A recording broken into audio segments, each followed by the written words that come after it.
Assalamualaikum warahmatullahi wabarakatuh. Hari Sabtu 10 Ramadan 1364 Hijriah yang bertepatan dengan 18 Agustus 1945 merupakan hari yang sangat krusial bagi Indonesia. Hari tersebut, umat Islam Indonesia kehilangan klausul 7 kata yang merupakan hasil dari kesepakatan di Piagam Jakarta. Pada hari bersejarah itu, kedua tokoh ini menjadi tokoh dari kunci pengesahan Pancasila dan Undang-Undang Dasar 1945.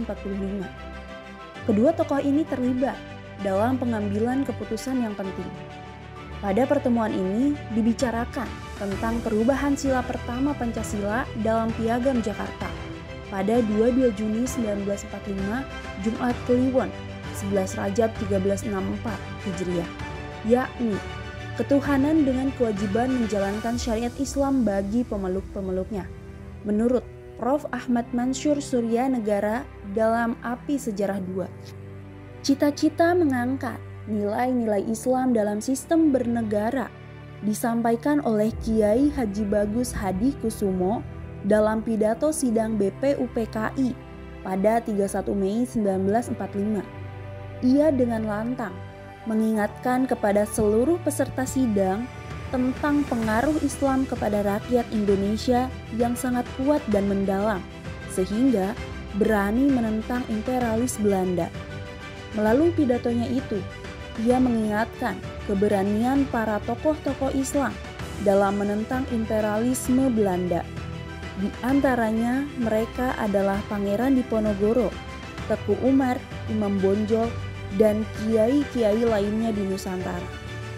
Kiai Haji Bagus Hadi Kusumo menegaskan bahwa mereka pendekar rakyat yang berpegang teguh pada Islam serta mendasarkan perjuangannya di atas dasar Islam.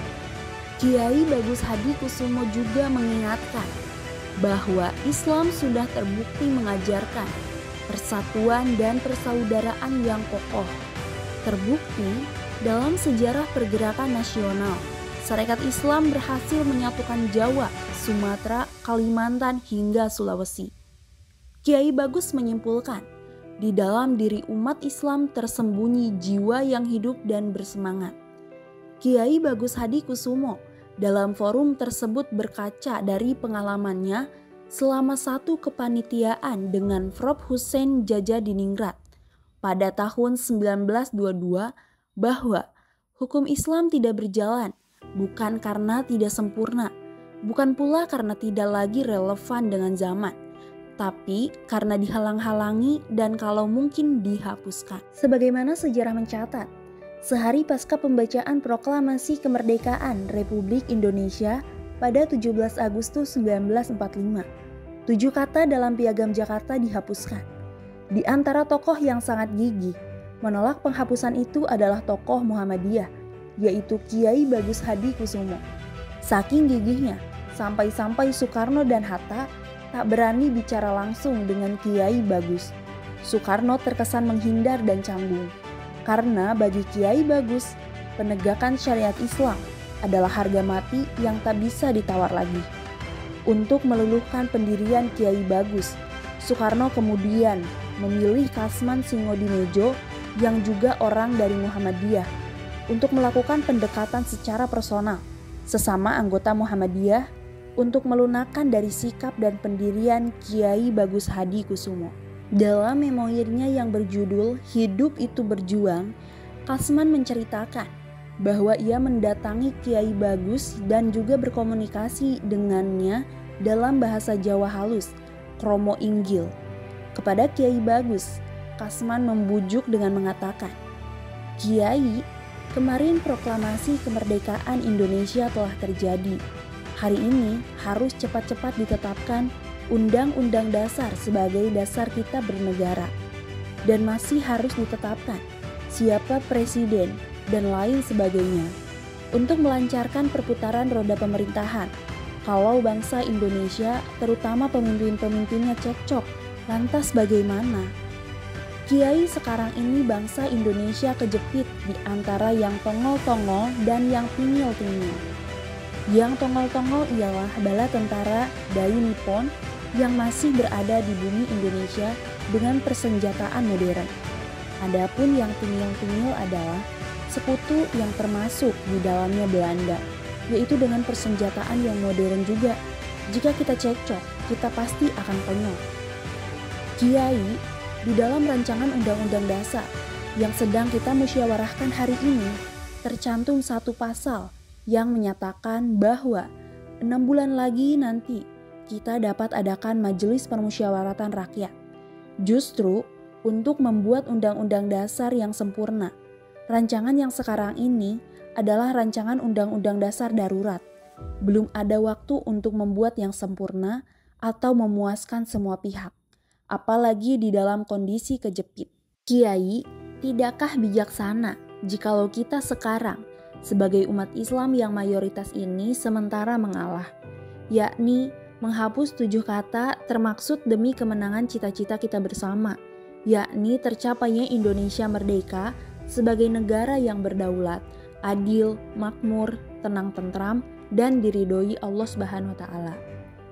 Kasman juga menjelaskan perubahan yang diusulkan oleh Muhammad Hatta bahwa kata ketuhanan ditambah dengan ketuhanan yang Maha Esa. Kiai Haji Abdul Wahid Hashim dan Teku Muhammad Hasan yang ikut dalam lobi itu menganggap ketuhanan yang Maha Esa adalah Allah Subhanahu wa Ta'ala, bukan yang lainnya. Kasman menjelaskan, ketuhanan yang Maha Esa menentukan arti ketuhanan dalam Pancasila. Sekali lagi, bukan ketuhanan sembarang ketuhanan, tetapi yang dikenal Pancasila adalah ketuhanan yang Maha Esa. Kasman juga menjelaskan kepada Kiai Bagus soal janji Soekarno yang mengatakan bahwa 6 bulan lagi akan ada sidang Majelis Permusyawaratan Rakyat untuk membuat undang-undang yang sempurna. Di sanalah nanti kelompok Islam bisa kembali mengajukan gagasan-gagasan Islam. Karena Soekarno ketika itu mengatakan bahwa perubahan ini adalah Undang-Undang Dasar sementara atau Undang-Undang Dasar kilat. Para tokoh Islam saat itu menganggap bahwa ucapan Soekarno sebagai janji yang harus ditagih. Apalagi ucapan Soekarno itulah setidaknya yang membuat Kiai Bagus masih merasa ada harapan untuk memasukkan ajaran-ajaran Islam dalam undang-undang yang lengkap dan tetap nantinya. Dalam memoirnya Kasman menjelaskan, hanya dengan kepastian dan jaminan 6 bulan lagi, sesudah Agustus 1945, akan dibentuk sebuah Majelis Permusyawaratan Rakyat dan Majelis Pembuat Undang-Undang Dasar Negara guna memasukkan materi Islam ke dalam Undang-Undang Dasar yang tetap. Maka bersabarlah Kiai Bagus Hadikusumo untuk menanti hal tersebut. Selain soal jaminan, tokoh-tokoh Islam juga dihadapkan pada suatu situasi terjepit dan juga sulit, di mana kalangan sekuler selalu mengatakan bahwa kemerdekaan yang sudah diproklamasikan membutuhkan persatuan yang kokoh. Inilah yang disebut oleh Kasman dalam memoirnya, bahwa kalangan sekuler pintar dalam memanfaatkan momen psikologis, di mana bangsa ini butuh persatuan, sehingga segala yang berpotensi memicu perpecahan harus diminimalisir. Dan yang perlu dicatat, tokoh-tokoh Islam yang dari awal menginginkan negeri ini untuk merdeka dan bersatu, saat itu begitu legowo untuk tidak memaksakan kehendaknya dalam mempertahankan 7 kata tersebut. Meskipun begitu pahit rasanya hingga saat ini. Namun, sikap toleran dan legowo tokoh-tokoh Islam ternyata dikhianati. Kasman sendiri akhirnya menyesal telah membujuk dan juga melobi Kiai Bagus hingga akhirnya tokoh Muhammadiyah itu menerima penghapusan 7 kata dalam Piagam Jakarta. Setelah berhasil melobi Kiai Bagus, sebagaimana diceritakan oleh Kasman dalam memoirnya, ia gelisah dan tak bisa tidur. Kepada keluarganya ia tidak bicara dan dia membisu. Kasman menyadari dirinya terlalu praktis dan tidak berpikir jauh dalam memandang Piagam Jakarta. Ia hanya terbuai dengan janji yang mengatakan bahwa 6 bulan lagi akan ada sidang Majelis Permusyawaratan Rakyat yang akan dapat memperbaiki kembali semua itu. Padahal dalam waktu 6 bulan. Mustahil untuk melakukan sidang perubahan di tengah kondisi yang masih bergolak. Meski Kasman telah mengambil langkah keliru, namun niat di dalam hatinya sesungguhnya sangat baik. Ia ingin bangsa ini bersatu. Sayalah yang bertanggung jawab dalam masalah ini, dan semoga Allah mengampuni dosa saya, kata Kasman sambil meneteskan air mata. Seperti diceritakan seorang tokoh Muhammadiyah yaitu Lukman Harun saat Kasman mengulang cerita peristiwa tanggal 18 Agustus itu. Seolah ingin mengobati dari rasa bersalah atas penyesalannya pada peristiwa 18 Agustus 1945. Pada sidang di Majelis Konstituante 2 Desember 1957, Kasman tak lagi sekedar menjadi singo di mejo, tetapi berubah menjadi singa di podium yang menuntut kembalinya 7 kata dalam Piagam Jakarta. Dadanya seperti meledak, ingin menyuarakan aspirasi umat Islam yang telah dikhianati. Dengan lantang dan berapi-api ia berpidato, "Saudara Ketua, satu-satunya tempat yang tepat untuk menetapkan undang-undang dasar yang tetap dan untuk menentukan dasar negara yang tentu-tentu itu ialah Dewan Konstituante ini. Justru itulah yang menjadi way out daripada pertempuran sengit di dalam panitia persiapan kemerdekaan Indonesia yang telah pula saya singgung dalam pidato saya dalam pandangan umum babak pertama. Saudara Ketua, saya masih ingat bagaimana ngototnya almarhum Kiai Bagus Hadikusumo, Ketua Umum Pusat Pimpinan Muhammadiyah yang pada waktu itu sebagai anggota panitia persiapan kemerdekaan Indonesia mempertahankan Islam untuk dimasukkan dalam Muqaddimah dan Undang-Undang Dasar 1945. Begitu ngotot saudara Ketua, sehingga Bung Karno dan Bung Hatta menyuruh Mr. T.M. Hasan sebagai putra Aceh untuk menyantuni Kiai Bagus Hadikusumo guna menentramkannya, hanya dengan kepastian dan jaminan bahwa 6 bulan lagi sesudah Agustus 1945 kita akan bentuk sebuah majelis permusyawaratan rakyat dan majelis pembuat undang-undang dasar yang tetap. Maka bersabarlah Kiai Bagus Hadikusumo untuk menanti. Saudara Ketua, kini juru bicara Islam Kiai Bagus Hadikusumo telah meninggalkan kita untuk selama-lamanya karena telah berpulang ke rahmatullah. Beliau telah menanti dengan sabarnya, bukan menanti 6 bulan seperti yang telah dijanjikan kepadanya. Beliau menanti sampai dengan wafatnya. Gentleman agreement itu sama sekali tidak bisa dipisahkan daripada janji yang telah diikrarkan oleh Panitia Persiapan Kemerdekaan Indonesia kepada kami golongan Islam yang berada dalam panitia tersebut. Di dalam hal ini, Dewan Konstituante yang terhormat dapat memanggil Mr. T.M. Hasan, Bung Karno, dan Bung Hatta sebagai saksi mutlak yang masih hidup guna mempersaksikan kebenaran uraian saya ini. Saudara Ketua, di mana lagi kita tidak jika tidak di Dewan Konstituante yang terhormat ini? Saudara Ketua, di manakah kami golongan Islam menuntut penunaian dari janji tadi itu? Di mana lagi tempatnya? Apakah Prof. Mr. Soehardi mau memaksa kita mengadakan revolusi? Saya persilahkan Saudara Prof. Mr. Soehardi menjawab pertanyaan saya ini secara tegas, silahkan.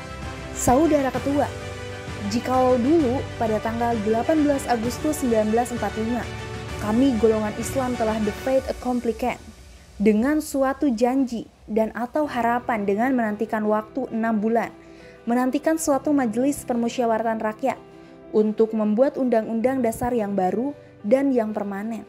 Saudara Ketua, janganlah kami golongan Islam di Dewan Konstituante sekarang ini di the fait accompli lagi dengan anggapan-anggapan semacam Undang-Undang Dasar sementara dan dasar negara tidak boleh dirubah, tidak boleh diganti, tidak boleh diganggu-gugat.